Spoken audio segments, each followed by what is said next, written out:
2014년 어느 날 서울 지하철에서 행했던 실험이 하나 있습니다. 서울 지하철 1호선에 100개의 화장품 세트와 꽃, 그리고 이 GPS라고 하는 위치 추정 장치를 담아둔 선물 가방 100개를 놓아두었습니다. 그리고 몰래 카메라를 그 지하철 칸에다가 이제 지하철 100대에다가 100개 선물을 넣고 카메라를 하나씩 그 장치에 놓았습니다. 그리고 주인 없는 것처럼 있는 이 가방에 어떻게 사람들이 반응하는가를 몰래 카메라로 이제 관찰을 했습니다. 텅 빈 지하철에 혹은 내 앞에 누군가 잘 포장된 선물과 아름다운 꽃을 놓고 갔습니다. 그 열차에는 아무도 가방 주인이 없다고 생각되는 그런 상황이 됐죠. 내가 그 자리에 있다고 하면 나는 어떻게 할 것인가? 지하철 한 구석에 주인 없이 놓아두고 온 그 가방이 지하철의 1호선의 종착역까지 도대체 몇 개나 그 자리에 있어서 오게 되는지 사람들의 정직함이나 어네스티를 테스트하는 겁니다. 그 영상을 잠깐 보도록 하겠습니다.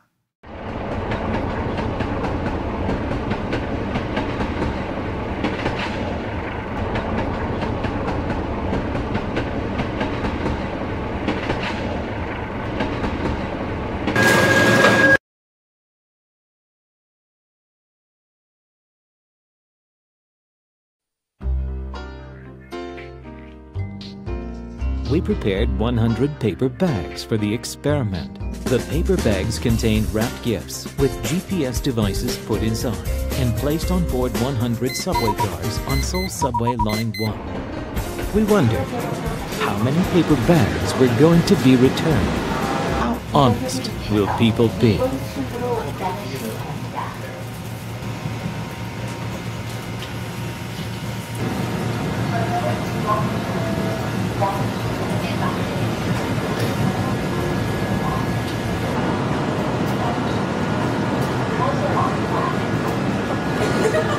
On this day, we witnessed embarrassing moments conflicting with this belief. One by one, the bags were removed from the subway cars.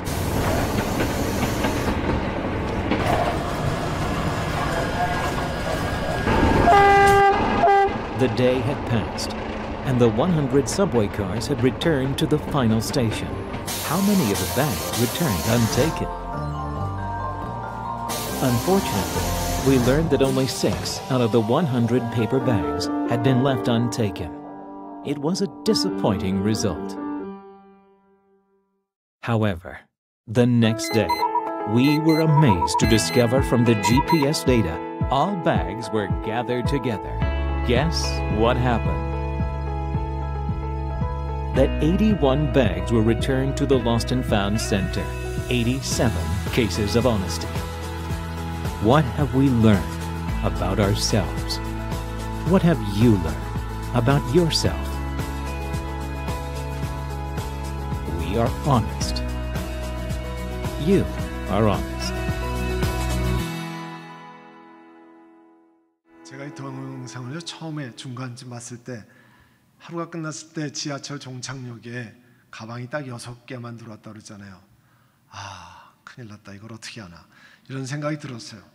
근데 조금 더 보니까 그 다음날 선물의 위치 추적을 시작해서 81개 다른 선물은 그 유실물 센터 로스 앤 파운드에 들어와 있다는 것을 보고 다행이다 이런 생각을 했습니다. 저희 가정이 뉴저지에서 공부할 때였는데요. 한국에서 막내 동생인 장인 장모님이 뉴욕 맨하탄에 오셨다는 거에 전화를 하셨습니다. 맨하탄 32가에 가면 이 한인 호텔이 있고 식당이 있거든요. 거기에 묵으신다는 거예요. 그래서 이제 저희 부부가 아들을 데리고 거기 갔습니다. 그리고 호텔 앞에 스트리트에 파킹을 하고 이제 올라가서 한 30분 뵙고 내려왔는데요. 차가 털린 거예요. 그 제 백팩에 공부하는 책 뭐 이런 것들이 있는데 없어졌어요. 그 앞에 벨보이한테 이거 누가 가냐 자기 전혀 모른다는 거죠.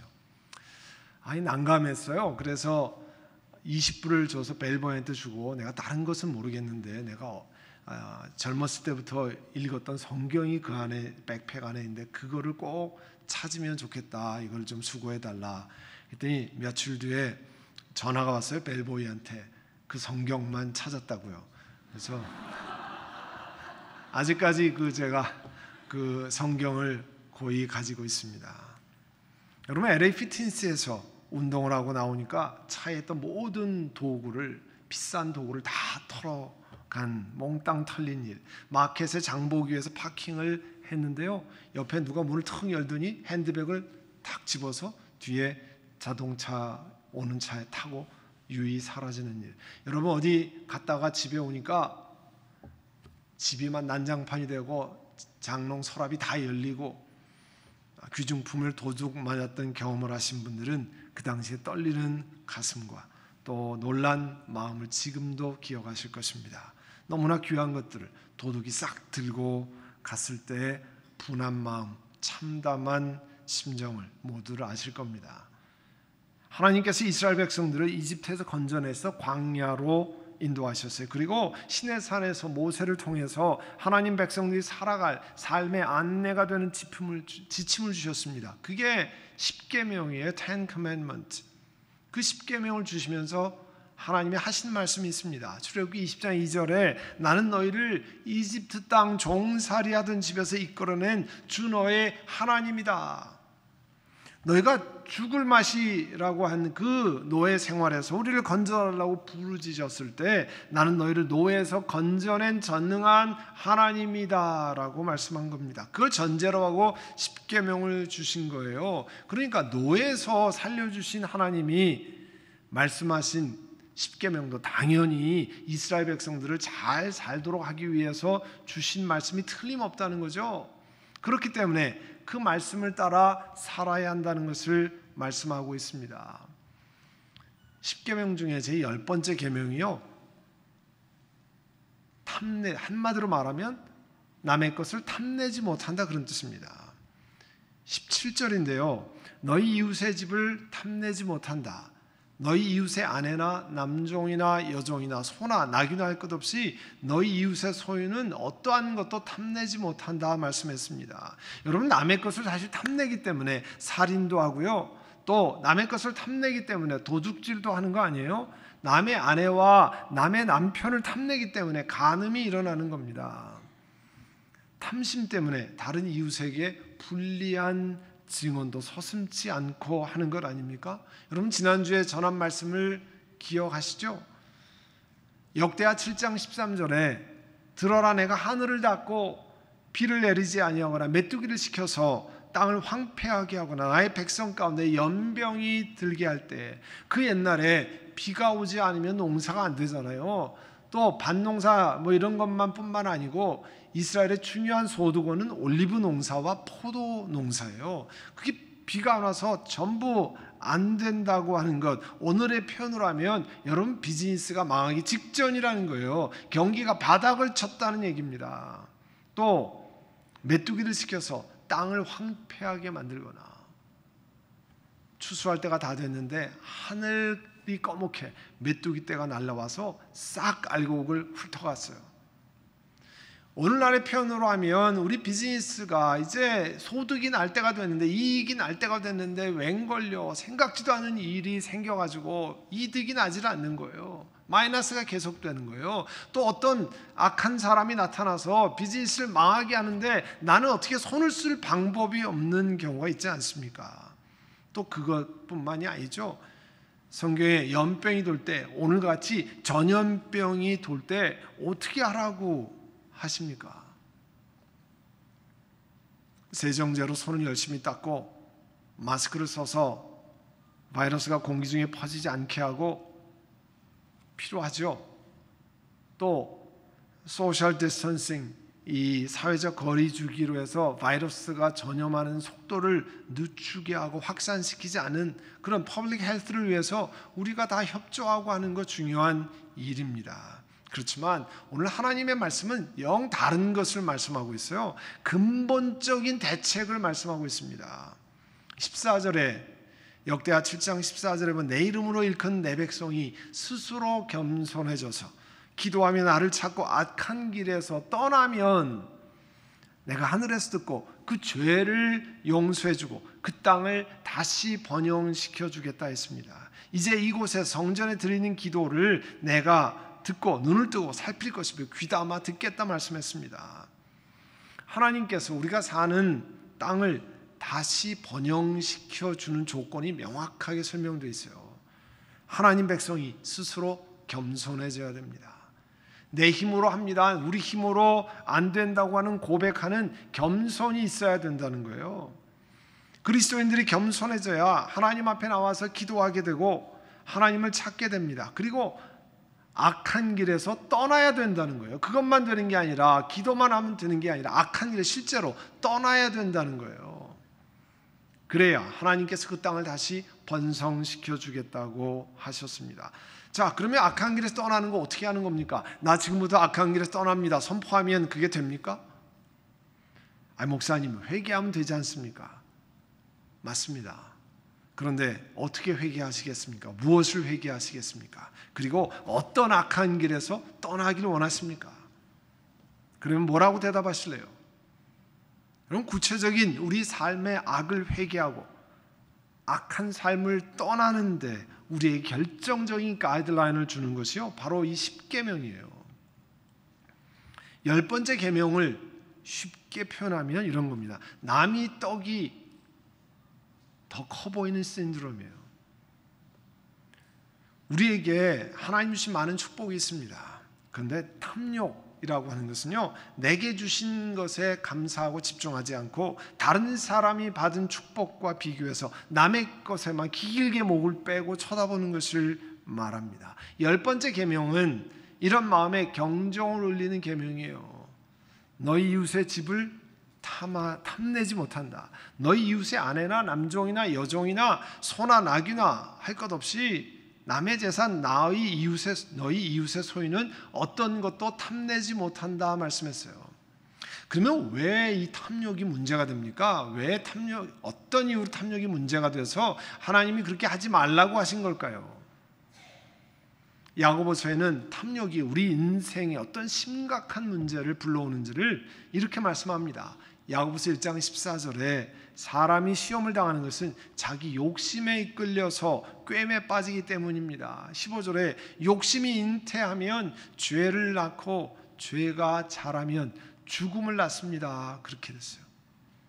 욕심이 죄를 끌고 오고요, 그 다음에 그 죄가 죽음을 낳는다는 거예요. 그래서 왜 탐욕이 문제인가? 여러 가지가 있지만 그 중에 가장 큰 것 가운데 하나가 하나님의 선하심에 대한 불신앙의 표현이에요.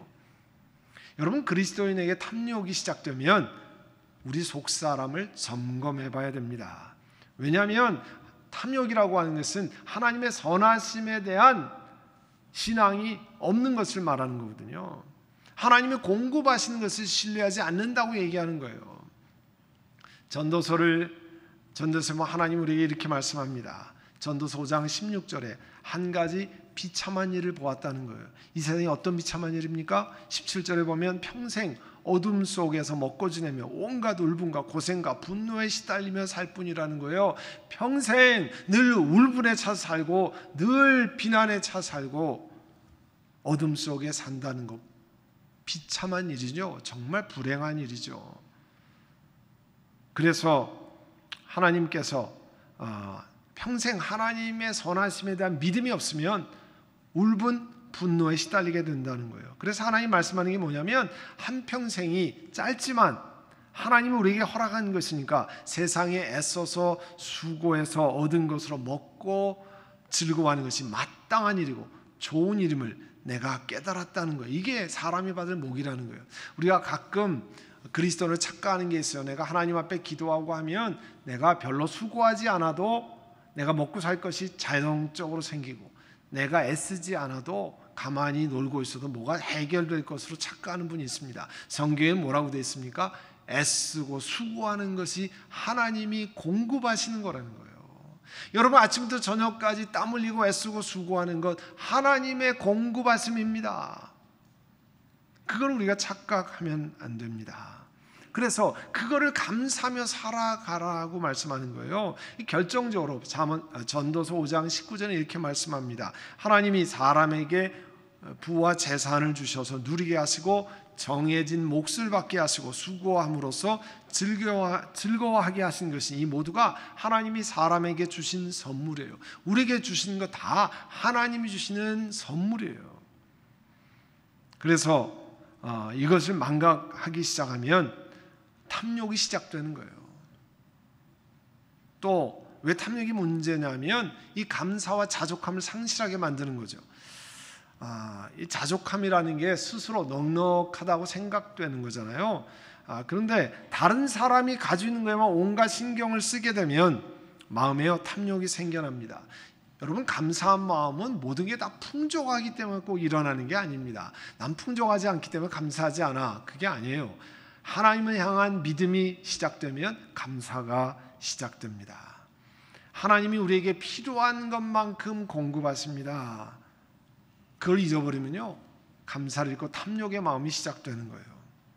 많은 그리스도인들이 성경에 딱 한 구절만 딱 끊어가지고 앞뒤의 컨텍스트, 문맥을 생각지 않고 자기 마음대로 자의적으로 해석하는 경우가 있어요. 그런 것 중에 대표적인 말씀이 빌립보서 4장 13절입니다. 냉장고에 붙여놓고 책상 앞에 붙여놓고 공부하며 아들아 딸아 이걸 봐라, 네가 이걸 보고 암송했나. 뭐라고 써 있습니까? 내게 능력 주신 자 안에서 내가 모든 걸 할 수 있으니라. 자 봐라, 이걸 암송하면 너 모든 거 할 수 있는 거야. 그래서 하나님이 내게 능력 주시기 때문에 어떤 어려운 일도 다 극복하고 모든 일을 해낼 수 있습니다. 할렐루야. 그 뜻이 아니에요. 이 말씀은, 그 말씀은 앞뒤의 문맥 속에, 컨텍스트 속에 반드시 읽어야 됩니다. 왜냐하면 빌립보 4장 11절에 나는 어떤 처지에도 스스로 만족하는 법을 배웠습니다. 자족하는 법을 배웠습니다. 나는 비천하게 어렵게도 살고 풍족하게도 살 줄 압니다. 배부르거나 굶주리거나 또 풍족하거나 궁핍하거나 그 어떤 경우에도 적응할 수 있는 비결을 배웠습니다. 하나님께서 이런 어떤 처지에도 잘 적응할 수 있는 비결을 주셨기 때문에 이걸 다른 말로 하면요 나에게 능력을 주시는 분 안에서 나는 비천한데도 풍족한데도 잘 적응할 수 있습니다. 이런 고백을 드리는 거예요. 8번째 계명이 뭡니까? 도둑질하지 못한다. You shall not steal. 사람의 탐심이 커지면 남의 물건을 훔치는 도둑질도 하고요, 남의 배우자를 탐내기도 합니다. 그러니까 각 가정마다 하나님이 허락하신 배우자에 관해서 감사와 고마움을 잃지 않도록 늘 주의해야 됩니다. 10번째 계명과 깊은 관련이 있는 8번째 계명은 도둑질하지 못한다는 계명인데요, 사전적으로 한 정의 우리가 다 알잖아요. 남의 물건을 훔치거나 빼앗는 것을 말하는 거죠. 그런데 현대 문명이 발달함에 따라서 남의 있는 물건, 이렇게 딱 어디에 딱 있는 이런 텐지블한 보이는 것만 훔치는 걸 얘기하는 게 아닙니다. 이제 정의가 점점 다양해졌어요. 눈에 보이는 물건이 아니라 다양한 것을 훔치는 것, 훨씬 내용이 넓어졌습니다. 어려운 말로 도둑질의 다변화라고 이렇게 얘기할 수 있을지 모르겠어요. 그 중에 여러 가지가 있는데 몇 가지만 소개하면, 이 고객을 속이는 일, 커스터머를 속이는 일. 우리가 타던 자동차를 남에게 팔면서 차값을 더 받기 위해서 중요한 메이저 프로블럼을 속이고, 만약에 다른 사람에게 좋은 값으로 팔았다고 한번 생각해 봅시다. 와, 내가 재수가 좋아가지고 오늘 이거 안 들키고 팔았어. 여러분, 그리스도인들은 그렇게 얘기하는 게 아닙니다. 그거를 우리가 디스클로즈 한다고 해서 다 이야기하고, 이게 이런 문제가 있기 때문에 내가 이런 가격밖에 못 받겠습니다. 그렇게 얘기하는 게 맞는 거죠. 미국에서 자동차는 발과 같은 필수품입니다. 그렇지만 대부분 자동차 잘 몰라요. 특별히 여성들은 더더욱이나 모릅니다. 한 번은 아내가 타는 차를 엔진 오일을 갈기 위해서 이 가라지에다가 공장에 맡겼어요. 그리고 제가 염려하는 부분 이런 걸 좀 봐주시면 좋겠습니다. 그렇게 얘기했습니다. 그리고 그 가라지에 있는 미케닉이 얼마 후에 전화가 왔습니다. 이것을 갈아야 되겠습니다. 그래서 제가 그러면 얼마가 들겠습니까? 물었습니다. 한 1200불 정도 든다는 거예요. 제가 생각해보고 다시 전화를 드리겠습니다. 그리고 한 30분 지나서 그 스토어의 매니저한테 전화를 했어요. 왜냐하면 제가 그 매니저를 잘 알거든요. 거기 이렇게 이런 에스티메이트가 올라왔는데 좀 잘 좀 봐주십시오. 그랬더니 그분이 알겠습니다. 그분이 제가 목사인 걸 알거든요. 제가 다시 검토해서 전화를 드리겠습니다. 30분 후에 전화가 왔어요. 이거는 지금 바꾸실 필요 없고요. 이것만 고치면 됩니다. 한 300불 이하로 다 될 겁니다. 제가 더 이상 아무 말씀은 안 드렸습니다. 또 우리 모두가 유혹받는 것 가운데 텍스를 속이는 일이에요. 비즈니스를 하면서 많은 사람이 받는 유혹은 정부에 내는 텍스를 어떻게 적게 낼 수 있도록 장부상 수입이 실제 수입보다 적은 것으로 만드느냐. 이 부계는 적게 되고 실제 수입은 많고 이렇게 하는 거잖아요. 여러분, 미국이라는 나라에 살면서 누리는 혜택이 많이 있어요. 자녀 교육, 경찰, 소방서, 치안, 도로망, 병원, 응급실 뭐 이런 것 많이 있습니다. 자, 미국에서 이거 전부 공짜로 해주는 거죠? 네? 미국에 사시는 여러분, 이게 다 공짜로 해주는 거 아니에요? 왜 대답이 없으세요? 네? 아니잖아요. 이게 전부 우리가 내는 세금으로 하는 거잖아요.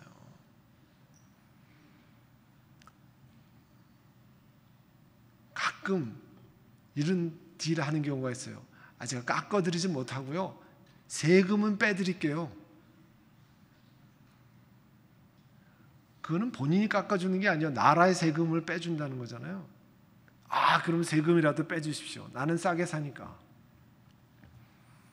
또 소득이 적거나 없는 사람들을 위해서 SSI라는 것을 받습니다. Supplemental Security Income. 보통 이렇게 얘기하면서 미국은 나라가 효자입니다. 나라가 효자입니까? 아니면 국민이 효자입니까? 소득이 적은 분들을 위해서 메디케이드와 메디칼이 있습니다.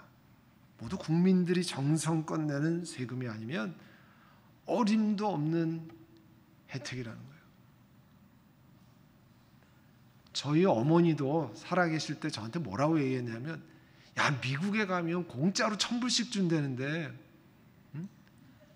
그거를 얼마나 많이 얘기하시는지 몰라요. 저희 어머니가. 저희 어머니 목사님이셨어요. 미국에 공짜로 준다더라. 미국에 뉴욕에 있는 내 친구가 그러는데, 어머니 이거 공짜가 아니에요. 그러니까 나와 가족들을 위해서도 사실은 세금을 잘 내야죠. 그래야 우리와 우리의 후손들이 이 땅에서 잘 살아갈 수 있는 건 아니에요. 또 여러분, 비즈니스라고 일하면서 어려운 경우가 물론 많을 걸 이해합니다. 그렇지만 일하는 분의 신분을 문제 삼거나 차별적인 대우를 통해서 적절한 임금을 지불하지 못하는 경우도 이 도둑질에 해당이 되는 거예요. 야고보서 5장 4절을 보면 하나님이 이렇게 말씀합니다. 보십시오, 여러분의 밭에서 곡식을 벤 일꾼들에게 주지 않고 가로챈 품삯이 소리를 지르고 있습니다. 그래서 그 일꾼들이 아우성 소리가 전능하신 주님의 귀에 들어갔다는 거예요. 일을 시키고 제대로 임금을 안 주니까 그 소리가 하나님께 들어갔다는 거예요. 또 지적 재산권의 문제, intellectual property right이라고 하는 것. 한국의 어느 큰 교회를 섬기는 봉사자가, 집사님인지 권사님인지 그렇겠죠, 성경 공부 교재를 만드는 연구원에 전화를 걸었어요. 우리가 금요일 날 쓰는 그 교재를 만드는 연구원에 전화를 걸었습니다. 자기네 교회에서 그 연구원이 만드는 성경 공부 교재로 성경 공부를 한다는 거예요. 그런데 교회에서 자기에게 이거 봉사를 해주십시오. 뭐냐 그랬는데 성경 공부 교재 한 권을 주고 몇백 권을 복사해서 만들어 놓으라는 거예요. 자기가 거기 보면 복사해서 쓰지 마세요 이렇게 써 있거든요. 너무 답답해서 거기다 연락을 한다는 거예요. 여러분, 보이는 물건만 소유권이 있는 게 아니죠. 요즘은 지적 재산권을 인정하는, 잘 제대로 인정하는 나라가 사실은 선진국이잖아요. 왜 미국이 발전합니까? 지적 재산권을 잘 보호할 수 있도록 그렇게 해서 결국은 그것으로 계속 재생산을, 발전하는 일을 하는 거잖아요. 특히 컴퓨터 소프트웨어를 돈을 주고 정품을 사야 더 좋은 소프트웨어가 개발이 되는 거 아니에요. 여러분, 이런 면에서도요, 우리의 잘못을 회개하고 소프트웨어 정품을 돈을 주고 사는 것이 사실은 악한 길에서 떠나는 게 되는 거예요. 여러분, 이런 것 외에도 우리가 범하는 작은 도둑질이 많이 있습니다. 이번 기회에 악한 길에서 떠나기 위해서 사순절을 통과하면서 이런 것을 고백하고 잘못된 것을 바꾸는 것을 실천하는 일이요, 이 악한 길에서 떠나는 거예요. 8번째 계명, 도둑질하지 말지니라. 10번째 계명, 너희 이웃의 집을 탐내지 못한다. 너희 이웃의 아내나 남종이나 여종이나 소나 낙이나 할 것 없이 너희 이웃의 소유는 어떤 것도 탐내지 못한다 하는 작은 것에서부터 실천하는 것이 중요합니다. 누가복음 16장 10절에 보면 지극히 작은 일에 충실한 사람은 큰 일에도 충실하고 지극히 작은 일에 불의한 사람은 큰 일에도 불의하다 말씀했어요. 이번 일주일 동안 혹은 사순절 기간 동안에 작은 일에서 내가 불의했던 것, 불의하고 있는 것, 또 앞으로 불의하지 않도록 그런 일을 찾아서 회개하고 준비하고 악한 길에서 떠나려고 노력할 때 하나님이 이런 작은 결단들을 보시고 우리들과 우리들이 사는 미국 땅, 또 우리의 조국의 땅을 불쌍히 여겨주시기를 간절히 소원합니다. 기도하겠습니다. 여러분, 반주하실 때 하나님 말씀을 기억지 못하고 내 유익만을 생각해서, 지금의 나만을 생각해서 하나님 범죄하고 여러 가지 면으로 작은 일이지만 그런 도둑질을 하고 또 탐내고 탐욕을 키워가는 그런 일을 했던 것을 고백합니다. 하나님이 용서해 주시기를 원합니다. 성령 하나님 그것을 깨닫게 하시고 하나님 앞에 진솔하게 고백하고 이제 다른 삶을 살아가도록 그런 은혜를 주시옵소서. 이 시간 우리 함께 하나님 앞에 묵상으로 기도드리겠습니다. 사랑하는 주님, 우리를 살려내시기 위해서 십계명을 주시고 하나님의 말씀을 주셨습니다. 그 계명을 따라 지킬 때 우리가 바른 길로 가고 우리가 올바른 길로 걸어가는 줄 압니다. 그것이 결국 우리를 살리고 악한 길에서 떠나고 가뭄과 재난과 연병을 막으시고 이 땅을 번영케 하시는 길인 것을 저희에게 말씀하셨습니다. 사랑하는 주님, 우리 자신의 작은 것들을 돌아보고 살피고 주님 앞에 내려놓고 기도하고 회개하고 또 그런 상황을 맞을 때 하나님 주의 말씀을 기억합니다. 내가 주께 범죄하지 아니하리하여 주의 말씀을 내 마음에 두었나이다 고백하는 저희를 되게 하여 주옵소서. 예수님의 이름으로 기도드립니다. 아멘.